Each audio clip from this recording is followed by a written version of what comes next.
visualized the grandest superpower in human history, dominating the oceans and ruling a massive chunk of the globe. Now, envision that exact same titan in the fall of 1917, quietly panicking over the reality of absolute financial ruin. They were literally counting their final gold reserves, staring at a calendar, and calculating the exact day their war funding would vanish. At this peak of panic, Britain's Foreign Secretary drafted a brief, 67-word message to a legendary banking dynasty. He pledged a territory that the British didn't possess to a group that largely didn't reside there, ignoring the actual inhabitants. This tiny document became known as the Balfour Declaration, and it birthed a specific, enduring rumor that persists to this day. The theory claims that Britain was suffocating under wartime loans, the bankers controlled their lifeline, and handing over Palestine was the ransom. According to this narrative, the origins of the modern Middle East weren't rooted in faith or imperialism, but in a cynical financial settlement. Today, we are diving into the actual financial records, tracing the payments to separate historical fact from a 100-year-old toxic myth. The genuine history is far more bizarre than the rumors, because the British government truly did view this as a transaction. Charles Jennifer Kahn ruins the problem of married light. The ultimate irony, however, was that the grand prize they believed they were purchasing turned out to be completely imaginary. To understand this, we have to start with the staggering debt that served as the hidden catalyst for all these events. When global conflict ignited in 1914, everyone assumed it would be a brief campaign, ending with a swift victory before winter arrived. Instead, the battlefield mutated into a slaughterhouse that consumed millions of lives and required unimaginable sums for weapons, rations, and wages. Because their survival depended heavily on American factories, the British had to finance this apocalyptic struggle using foreign gold and Wall Street credit. An unimaginable reality was taking shape. The once wealthy British Empire was rapidly depleting the very reserves required to purchase American supplies. Financial historians suggest that without this constant influx of transatlantic funding, the British war machine would have ground to a halt by 1917.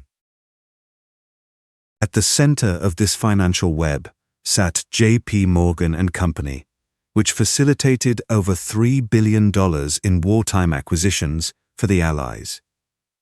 They even united thousands of smaller institutions to issue a record-breaking $500 million loan, but soon Britain simply ran out of gold.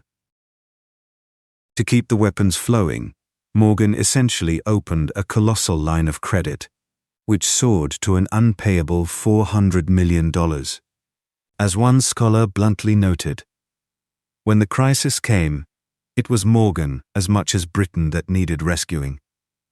The mighty British Empire was now completely tethered to a private American institution, a vulnerability that President Woodrow Wilson decided to exploit.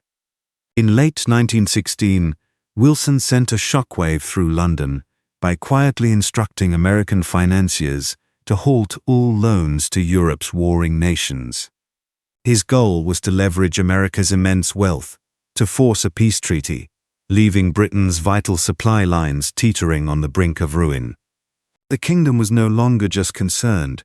They were utterly destitute, scraping the absolute bottom of their financial barrel to survive. It is precisely this crippling insolvency that fuels the infamous conspiracy theory, especially when a mysterious letter to the Rothschild family is introduced. The Rothschilds had symbolized global wealth for centuries, making them the ideal villains in a tale where a desperate empire trades a nation for cash. On November 2, 1917, Foreign Secretary Arthur James Balfour penned a brief message declaring, "His Majesty's government view with favor the establishment in Palestine of a national home for the Jewish people." Comprising merely 67 words, this incredibly brief declaration instructed that local rights be protected, yet it fundamentally redrew the global map forever. However, there is one crucial detail that instantly shatters this entire financial conspiracy. The specific Lord Rothschild, holding that envelope, was never a banker. The recipient, Lionel Walter Rothschild, was actually an eccentric zoologist who had amassed one of the most magnificent private animal collections in history. He was famously known for driving a carriage pulled by zebras, caring infinitely more about birds and beetles than he ever did about financial ledgers. While he undeniably hailed from the legendary banking dynasty and held a prominent role in the British Jewish community, he wasn't targeted for holding Britain's debt. Rather, the government addressed him because he was a highly respected public figure whose dedication to the Zionist cause was completely genuine. That symphony is the pressure of its conduct. He acted as a respectable figurehead, not a financial backer, serving merely as the most prestigious mailbox to forward the message to the Zionist movement. This reality fractures the conspiracy. If Britain was simply paying off loans, they would have dealt directly with the actual London and New York financiers. According to priceless forums, datebydata.k.uk, instead, this monumental document was handed to a butterfly enthusiast, meant for political organizers who possessed no massive fortunes of their own. So why does the financial myth endure? Because British leaders genuinely believed they were executing a strategic transaction, even if they completely misunderstood their purchase. To comprehend this mindset, we must step into the rooms of power and meet a brilliant chemist who essentially made the declaration possible. Born in a Russian shtetl, Chaim Weizmann arrived in Britain in 1904, serving as a passionate university lecturer who deeply envisioned a Jewish return to their ancient homeland. His scientific genius proved invaluable during the war, when he invented a new method to produce acetone, a vital component for manufacturing explosive cordite. By fermenting grain, instead of relying on scarce wood, he secured the massive amounts of ammunition required by the British military machine. This vital contribution propelled the once obscure academic directly into the corridors of Whitehall, granting him audiences with heavyweights like Winston Churchill and David Lloyd George. A widely circulated romantic myth claims that a thankful Lloyd George essentially gifted Palestine to Weizmann as a personal reward for saving the war effort. Lloyd George later claimed that acetone converted him to Zionism, but thorough historians completely dismiss this tidy fiction that chemistry could somehow purchase a country. We must discard the fairy tale of the chemical transaction. The real key that opened the door was much more political. Weizmann proved to be a masterful strategist, quickly realizing that both Zionist and British interests hinged on defeating the Ottoman Empire. With relentless patience, he networked through the halls of power, slowly winning over influential ministers, civil servants, and prominent editors. Within the highest tiers of the British elite, Weizmann tapped into a surprisingly deep reservoir of genuine sympathy for his cause. The new Prime Minister, David Lloyd George, was a devout Welsh Baptist who recognized biblical landscapes far better than local geography. Arthur Balfour, an aristocratic thinker, was frequently moved to tears by Weizmann's passionate descriptions of the Jewish longing for their homeland. Many of these men were Christian Zionists who profoundly believed that restoring the Jewish people to biblical lands fulfilled divine prophecy. Costevoir un combattant. While this religious sincerity was real, it was unfortunately entangled with a far darker and much less honorable set of motivations. The unsettling reality is that the British War Cabinet placed their faith in an exaggerated, paranoid vision of absolute Jewish influence. Breathing in the toxic prejudices of their era, they imagined an all-powerful, secret global network they referred to as international Jewry. They genuinely thought this phantom cabal commanded America's financial markets and secretly directed the unfolding revolutionary chaos over in Russia. In essence, the British government wholeheartedly believed in a fictional worldwide superpower, and they were actively trying to purchase its loyalty. Leaders hoped American Jewish bankers might drag President Wilson into the war, while Russian Jews could somehow prevent Petrograd from surrendering. These desperate strategies relied entirely on the delusion that all Jewish people operated as a single, coordinated entity awaiting a bribe. This was no simple banking transaction to clear a massive overdraft. It was a disturbing trade of real territory for imaginary power. Publicly inserted intelligence consulting with Lefter. Historian Avi Schleim perfectly captured Prime Minister Lloyd George's mindset regarding this unusual strategy. The Prime Minister genuinely believed that Jewish communities possessed a secret, global influence capable of shifting the tides of history. However, Schleim completely dismantles this grand illusion, pointing out a much grimmer reality. Rather than ruling the world, Jewish populations at the time were largely defenseless, scattered, and suffering immensely across active battlefields. Zionists represented only a tiny fraction of that vulnerable group, meaning the mighty empire Britain tried to court was entirely spectral. This completely flips the popular conspiracy theories that still circulate today on their head. The myth insists that wealthy bankers somehow leveraged their fortunes to extort Palestine in exchange for American military support. Yet, when scholars dug deep for proof of this invisible financial hand guiding America's entry, they uncovered absolutely nothing. After investigating archives across 3 continents, historian Jonathan Schneer firmly ruled out any grand, manipulative scheme. Schneer determined that Zionists succeeded not through actual leverage, but because British leaders were heavily blinded by their own prejudices. One day, Schneer's favorite character. Take a moment to absorb that deeply unsettling paradox, because it reveals something truly sinister. A foundational document for the future state was born from the exact same paranoid delusions that would eventually fuel Nazi atrocities. High-tech, peace systems for granted. Claiming that bankers essentially purchased this land isn't just bad history. It recycles the most lethal lie of the 20th century. Still, while money wasn't the direct mechanism, a financially secure and victorious Britain likely wouldn't have attempted such a bizarre maneuver. The contrast is grasping distinction between containers of the mainstreaming bodies, terrified by mounting debt. Leaders grasped at phantoms. Desperation set the mood. Bigotry provided the method. And Palestine was the ultimate price. Moving beyond finances, we must examine the ultimate driving force behind this strategy, which was rooted purely in ruthless imperial ambition.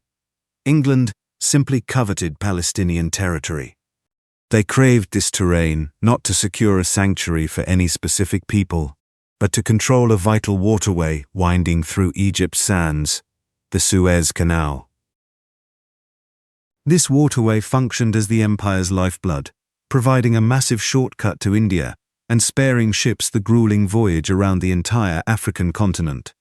Any nation, dominating the territory bordering this channel, essentially possessed a blade, aimed squarely at Britain's jugular.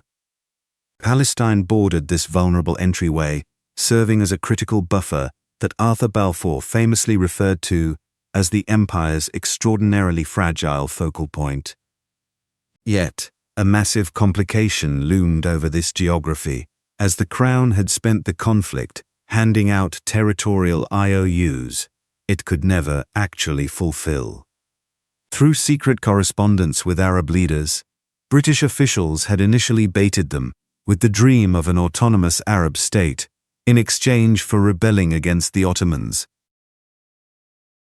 Simultaneously, they betrayed that very pledge by conspiring with France to silently slice up the Middle Eastern map, utterly ignoring the indigenous populations. While that covert treaty marked Palestine for global oversight, The Balfour document soon emerged, guaranteeing that identical patch of dirt to the Zionists.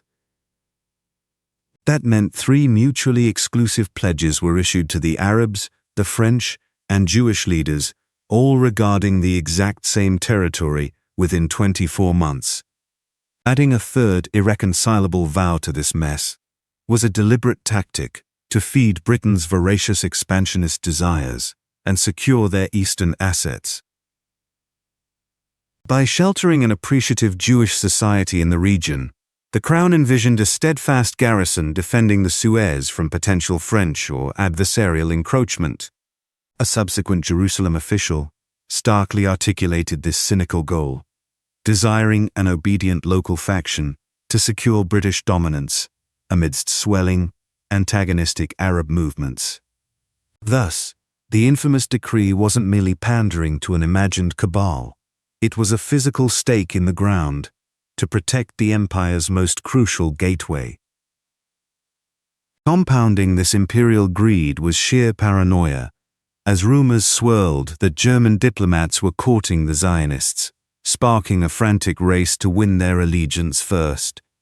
Rather than a clear-cut financial exchange, this was a chaotic blend of human desperation, religious fervor, and raw imperial strategy. A debt-ridden empire reached out to a scattered movement it mistakenly deemed omnipotent, orchestrated by a brilliant Zionist chemist who masterfully leveraged these anxieties. The decree was ultimately born from a tangled web of motives, where economic panic served as mere background noise rather than a binding contract. Yet, the ultimate detail that completely dismantles this financial conspiracy theory is the stubborn reality of the calendar itself. The popular myth insists this document was a grand payoff to Jewish bankers for dragging Woodrow Wilson and America into the conflict. However, a simple glance at the dates ruins the illusion, as the United States entered the conflict in April, 7 months before the decree emerged. You simply cannot write a retroactive check to purchase a military alliance that was already firmly established half a year prior. What the Crown genuinely desired that autumn was much more grounded, utilizing Jewish enthusiasm to sustain the war effort and prevent Russia from surrendering. Adding to the absurdity of this supposed sale is the undeniable fact that when Britain offered up this territory, they did not possess it. Customers built the digits of any kind. At that exact moment, the land remained under the firm control of their Ottoman enemies, with British forces only nearing the outskirts of Jerusalem. Just imagine the sheer audacity. A nearly bankrupt empire promising an unconquered region to a minority group, completely disregarding the local inhabitants. Because the most devastating truth of this situation is that roughly 700,000 people lived there, and 9 out of 10 were Arab. The document dismissed this vast majority as mere non-Jewish communities, tossing them basic civil protections while entirely erasing their right to political self-determination. So we must be absolutely clear. There was no backroom deal where a shadowy financier traded forgiven war debts for deeds to a holy nation. That banking theory is nothing but a repackaged version of the deadliest, most destructive prejudices ever told. But did financial desperation still play a hidden role? The letter's recipient was actually a scientist, not a wealthy broker, and the factual timeline entirely dismantles the claim of a secret financial pact. In reality, this banking conspiracy is merely a dressed-up iteration of the most toxic, ancient prejudices regarding global control and hidden power. Yet, financial panic did play a role, not through actual bankers, but through an illusion of immense wealth existing solely in British politicians' minds. Blinded by prejudice, they chased a phantom alliance, combining this desperate gamble with imperial ambitions to protect Indian trade routes and genuine biblical beliefs. Ultimately, a struggling empire acted upon bizarre stereotypes, casually giving away a territory it neither possessed nor had the authority to offer.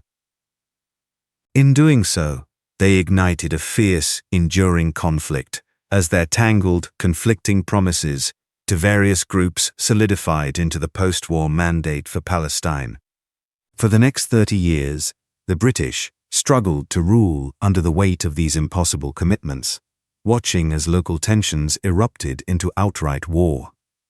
The fateful document paved the way for massive immigration and the eventual birth of Israel, celebrated by many as a long-awaited return to their ancestral home.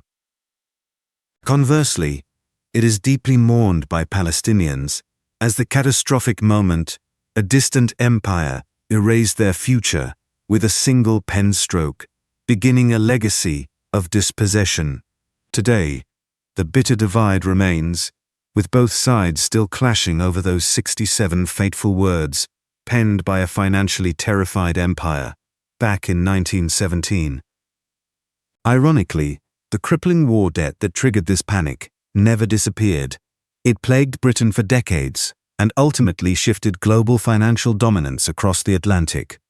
That massive debt genuinely reshaped history, not by purchasing a holy nation, but by bankrupting the British Empire and stripping away its global supremacy. The real lesson from this century-old letter is that when desperate, cornered leaders grasp for any lifeline, they rarely seek the honest truth. Instead, they embrace comforting fantasies of hidden, easily bought powers, choosing a disastrous shortcut whose heavy price is never paid by the politicians themselves. The modern Middle East was carved up by fearful men acting on paranoid delusions, a truth far more terrifying than any secret conspiracy could ever be.